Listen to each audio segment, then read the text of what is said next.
Today's episode is brought to you by the book Everyone is a Sinner But Me, available now at Amazon.com and BarnesandNoble.com.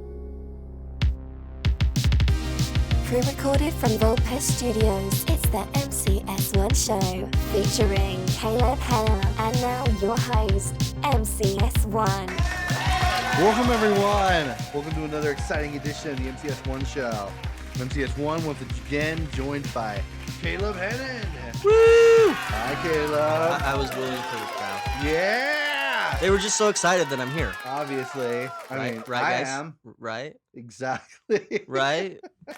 So today we have a very interesting topic. Today our topic is called Provo Kills Love.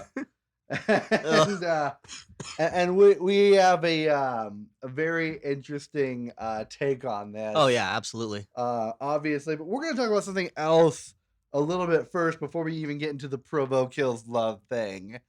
This is very interesting. So there is this campaign thing going around called Porn Kills Love. Best campaign ever, right? Best campaign ever. Very Utah-centered. Definitely, I'd say it's even better than, both of Barack Obama's campaigns. Change we can believe in. If he would have just changed his slogan to Porn Kills Love, well, he probably would have lost both times then. He probably would have lost both times. Never mind, I take it back. McCain's like, yeah, your marketing sucks, Obeezy. Oh, man. If he said Obeezy once, I think I would die. So, interesting stuff about Utah real quick. Here's some quick facts. Utah has kind of a porn problem. Kind of a porn problem? I'm trying to put it lightly. You're putting it very lightly. Which, very lightly. All right, Utah props. has a huge porn problem. Especially given the religious undertones of living here. Yeah, and in fact, in 2006, this is really crazy, the governor declared Utah, in 2006, the governor of Utah declared pornography a health crisis. That's just awesome. It's like... Can you imagine if this was any other state and that happened? Like, imagine New Jersey. Yeah, New Jersey or like Nevada with Las Vegas being like, oh, there's a porn problem. Yeah, because you put posters everywhere. Yeah. Don't... But then there's Utah. But it's a health issue, though? That's funny. Yeah, and... It's even funnier because you mentioned Las Vegas with like the posters, dude. Las Vegas is pretty bad. I think of the billboards. Oh, absolutely. On the interstate, and our billboards here have what? Jimmer for debt. Don't remind me. That's worse than porn. You know what? That kills love more than anything else. Jimmer Utah. Kills Love. Jimmer Kills Love. It's a new campaign by the MCS1 show. Oh man, it's coming soon. So also in 2009. And this is probably more recent as well. In 2009, Utah had the highest per capita per porn. Yeah, that's kind of incredible. I as well. Like we're number one. We're number one. It's like Pawnee, Indiana from Parks and Rec. First in friendship, fourth in obesity. Yeah, kind of like that. First in pornography, fourth in friendship. I don't even know if we're that high. Oh man, in friendship. Yeah. Or pornography. I'm like, we're definitely number one in... No, I was saying in friendship. Okay. In friendship, we're probably like 46th. I mean, the only states we really could beat out is like... Alaska? No, I think Alaska's probably Wyoming friendly. or Montana. Definitely not Montana. Montana's friendlier than we are. I mean, I was just there. And they're super friendly, actually. Like, everyone I talked to was really nice. Except for, my kids. Daddy, shut up. Just kidding, girls. I love you, probably. But yeah, I can't imagine us being that high in friendship. Yeah, to be honest, I really can't either.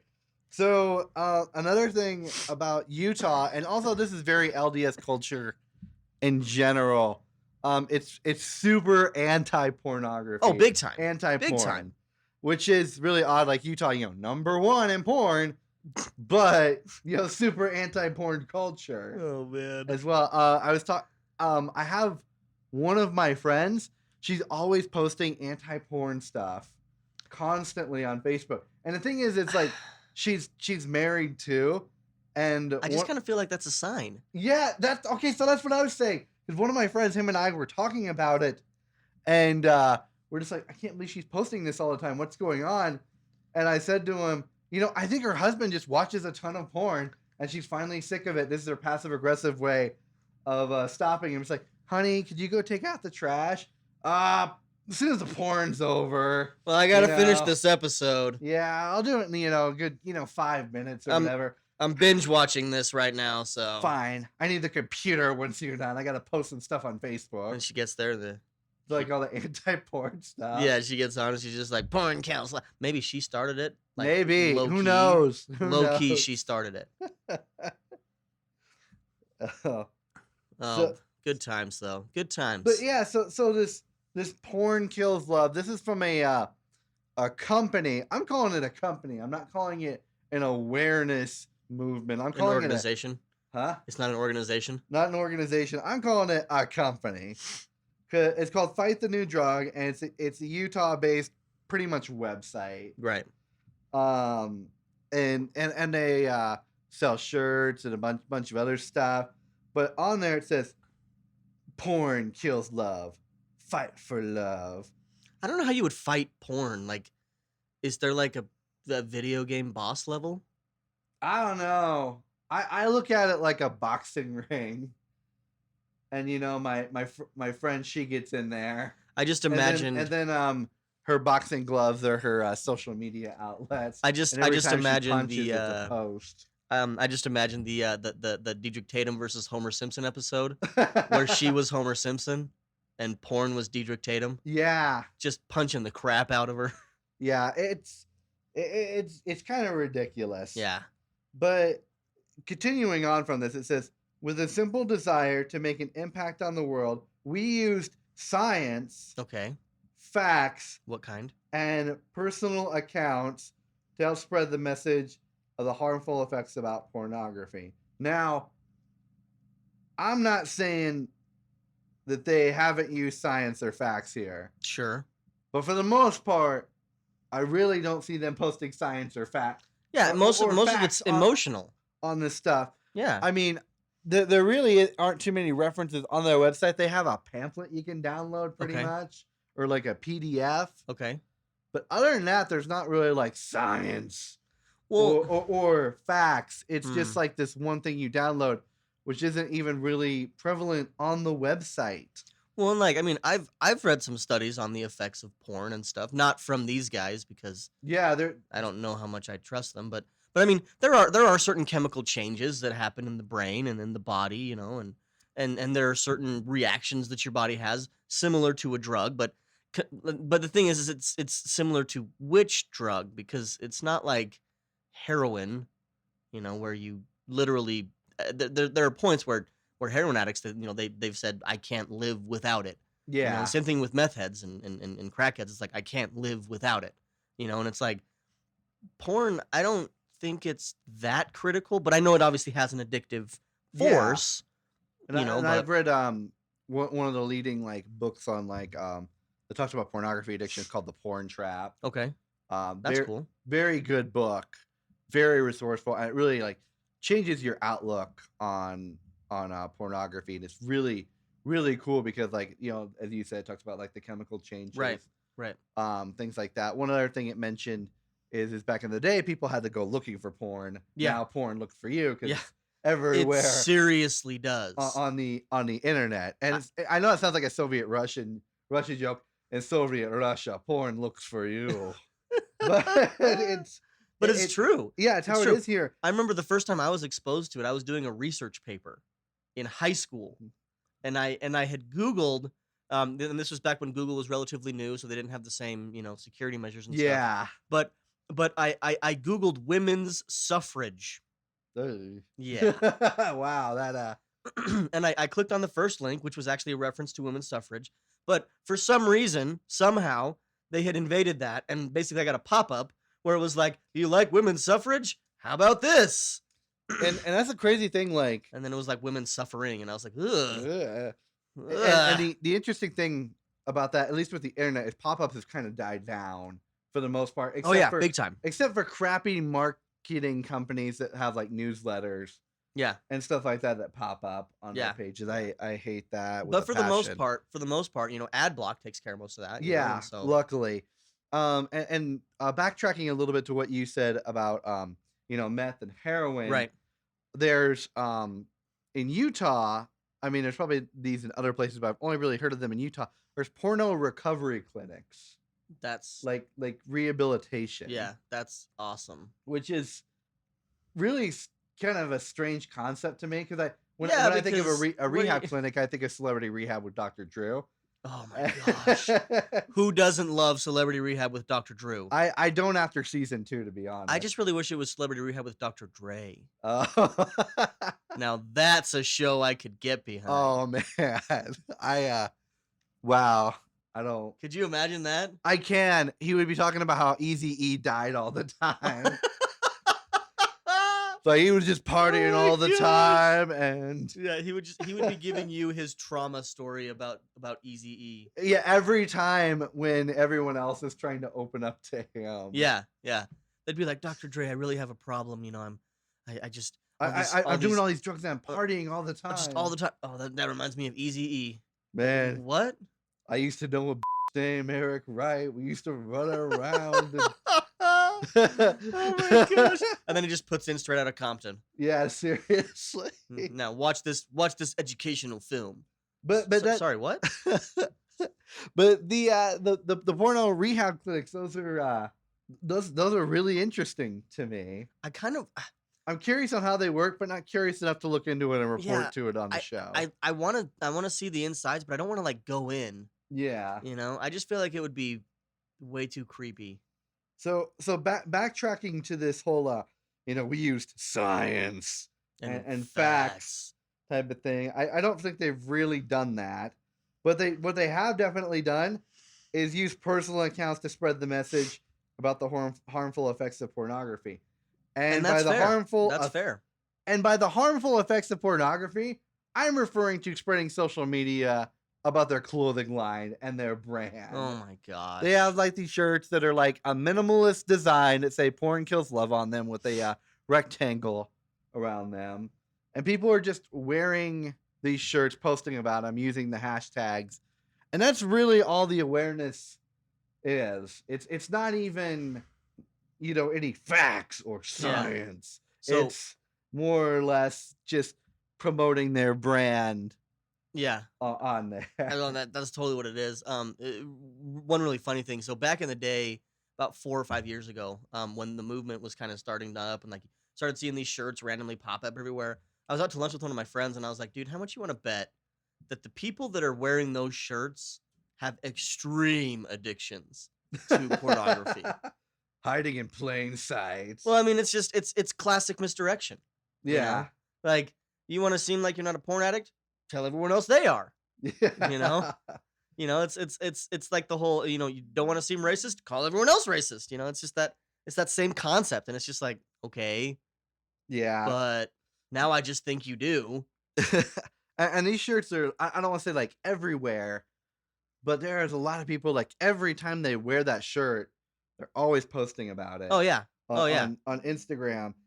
And Facebook. It's almost as worse as the large influx of people hiking in Moab pictures. I hate those pictures. And those are everywhere. If you have like even one friend from Utah or whatever, and you see not even mutual friends, but people you may know, all their profile pictures are them hiking in Moab. And it's like, we get it. You went to Moab once. You took a photographer. You got some good pictures. Dude, and my favorite thing about those things too is that it's just like, whenever I see those dumb Moab pictures, it's always to those same people that have the little bumper stickers that say, Paris, Rome, Moab. Like it compares. Like it compares to the rich history of Paris and Rome. Shut up. I get it. The natural arches are pretty cool, but if I went to Paris and I saw the Eiffel Tower and the Arc, I would be like, wow, this is incredible. If I go to Rome and I see the Colosseum, there's history there. I go to Moab and it's pretty like rich history within the rocks. Yeah, Moab and the arches. There were and the guys that got the GoPros and seriously. And the I just because I've been to the arches in Moab. They're pretty cool. I'm not saying they're not, but it's just like when I went to Moab, I went there and I looked at them. I didn't sit there and selfie them. Yeah, my thing is that I never want to go to Moab just based off of all the Oh social heck no. media presence Heck from no. there. There's so much of it that it's a turnoff Oh and, yeah. and it's annoying. Well, and Uh, I went way back when I was in high school with my family. oh, You know, okay. we went down there because my dad had a business trip in St. George, and so we were just like, my mom was just like, hey, well, we only have a couple kids at home at this point. Can we just come with you? And he was like, yeah, totally, let's go. So then we went down, and while he was in his meetings, my mom took me, my little sister, my little brothers, and we went up to the Arches, Yeah, and it was pretty cool. Like it is a pretty cool thing, but it's like it's not Paris or Rome. I know. Stop. So Every time I see those, I delete those people you may know. I'm just like, nope. I automatically don't know this person. automatically. Even if I do know them, I'm just like, nope. But back to the pictures of the people wearing these shirts. I've seen some pretty kind of counterintuitive pictures, which is like I had a couple. I had a friend. She did like a modeling shoot wearing like this shirt, and like she caked on the makeup to make her look like extra pretty, and like the Photoshop filters and stuff like that as well. She sounds terrible. And then rolling up her sleeves for this. And to me, it seems like counterintuitive. It's like porn kills love. By the way, I'm this photoshopped I'm girl really pretty that looks really hot because of these filters and stuff like this, and I'm implanting. And then you're rolling up your sleeves. Yeah, and then come on. Yeah, and I'm implanting this idea that I'm really sexy while wearing this shirt. It just seems counterintuitive, and I've seen not just her, but a couple other people do this too. Dude, there has to be, and I don't want to look this up or find out, obviously, but there has to be an anti-porn kills love movement where like some porn stars put on porn kills love shirts and then seduce each other or something. Gosh. I don't know. There has to be though, right? They just hang out at the adult expo or something like that. Oh man. I would. Oh man, I obviously I don't want to look that shiz up, but it's just like there has to be, man. You know? Yeah, the revenge videos or something like that. The anti-porn kills love movement. Oh man. So let's do what Utah wishes it could do real quick, and let's get away from porn for a moment. Okay. Which we did it. May seem like a jump, but let's talk about the Provo dating scene little bit, huh? So porn? Kind of. Just kidding. For a moment, Caleb. Come on. Just kidding. Probably. In the past shows, we've talked about Tinder, right? And the Yogurt Land thing where all the guys showed up because they're so desperate to get dates. The cancer that is Tinder. Oh man, seriously, so especially bad. around here. Oddly enough, a new app has popped up called Mutual. Okay. Which is the Mormon version of Tinder. And it's trying to cut down all the evil and terrible things that Tinder is. So do they have a Tinder kills love movement? Oh my gosh, that would be wonderful. Oh, I wish. But this Mutual thing has actually done a pretty good job. Really? Of doing it. I think it has. Okay. It's taken like a lot of the shallowness out of Tinder. Yeah, Tinder is basically just the new MySpace. It really is the new MySpace. You just Photoshop your abs onto this picture, and then you just hope that some girl... And you post quiz results or something. Oh my gosh! Yeah, you are a dragon fairy. You enjoy long walks on the beach and horseback riding into the sunset. Which Jedi are you? Anakin Skywalker, because I want to kill you all. Man, it's MySpace. But so Provo with its weird dating. There's so many people to date here. Yeah, kind of. It's like I was reading this book. It's Modern Romance. It's by comedian Aziz Ansari. And he did like a ton of research about the different levels of romance and different cultures and stuff like that. Great book. It's hilarious and it's really insightful. It uses facts and science and shares on personal accounts. I find it hard to believe that Aziz Ansari uses facts or science. But it does. It actually does use some like legit. That's facts, funny. Which is really funny. I mean, it's no offense to Aziz Ansari. I saw Parks and Rec. Yeah, no, it's more like he consulted a ton of experts and wrote a book. Oh, that's awesome. And it was a pretty genius move. And then did a little research on his own. But one thing he talked about is the paradox of choice with dating. And Provo, especially, is one of those places. It's like you're out in a hallway. And there's millions of doors, and you don't know which one to choose. That's fair. And that's what it is like Provo. There's millions of partners or whatever, but there's so many of them, you don't know which one to choose to even get started. Right. Whether your choices are narrowed down it's easier to make a choice Right. of, which door to open, which person to date. That's pretty funny. And so people here just feel kind of overwhelmed because there's just so many options. Yeah, that and that, I can see that as a problem for sure. I mean, I definitely was very picky. Yeah, and people here, because of that, they can be picky. Yeah. Kind of after a while, but Sure. the same thing is people are also being picky with you. Yeah, well, and I definitely got that feeling too. But like, the other thing for me is that back when I was in the dating game, whenever I could sense that a girl was like being super picky with me, I just moved on. Because it's like, well, she's doing the same thing I'm doing, and obviously I'm not the type that she wants, so cool. Yeah, We're good. You don't take offense at it. It's just like it's not the right. It's just so specific. Exactly. And I definitely lucked out for sure. Another thing about the Provo dating scene is BYU is a breeding ground for mostly awkward kids. Oh yeah, and it's also just a breeding ground. Yes. So in a lot of ways. So that's funny. Caleb, you mentioned something very interesting before the show. So about this. So BYU, as ironic as this may be, I mean, yes, and there are a ton of awkward people from BYU. Don't get me wrong on that. So am I. Yeah, and we admit that with a lot of stuff. It's like, yeah, totally. There's always exceptions to the rules and stuff like that. Sure, but I mean, if you think about it this way, Jimmer is the top 5 athlete that came out of BYU.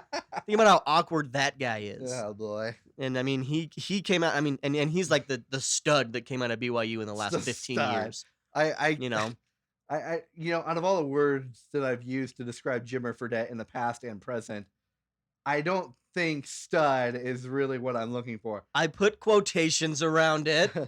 This is not the stud you're looking for. No, definitely not a stud at all. But anyway, the point is, the other funny thing about BYU is that there is actually a lot of not just premarital but extramarital sex that goes on there, which is terrible because of obviously the honor code. Yeah. But one thing that you and I have talked about a lot, not just on this show, but just in our normal day-to-day conversation, is that the more you tell someone not to do something, obviously their first instinct is to do the thing that you're telling them not to do.